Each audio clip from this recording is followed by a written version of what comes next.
How to change KKday language. In this video, I'll be teaching you how to change your KKday language.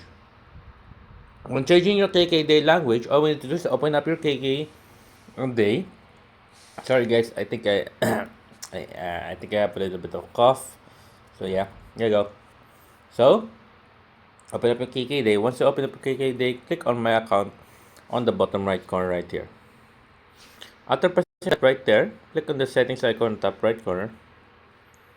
And here, this is perfect for those who want to change their language to fit their needs. For example, you're not very good at English. Now you can choose the language right here to be more, so you can understand much more well. For example, you want like Chinese like this. Click on confirm right there. As you can see right now, once we go back, now let's say, oh no, I've chosen the wrong language. I don't understand this. How do I put it back? But it's just easy. All you need to just click on the profile in the bottom right corner. You will see a person right there. Press on the person icon right there. After pressing the person icon right there, you will see settings on the top right corner. Press on that.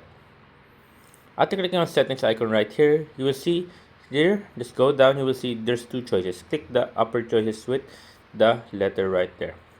After pressing that right there, you will see languages right there.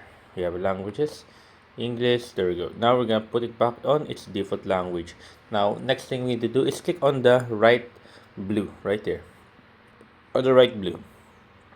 Then there, as you see right now, it went back to its default or original language, or English International. So yeah, there you go guys. I hope you guys enjoyed. If you have any questions, concerns, you can type it in the comment section below guys. Happy to answer as soon as possible in here. How to rock it guys. There you go guys. So, and thank you guys.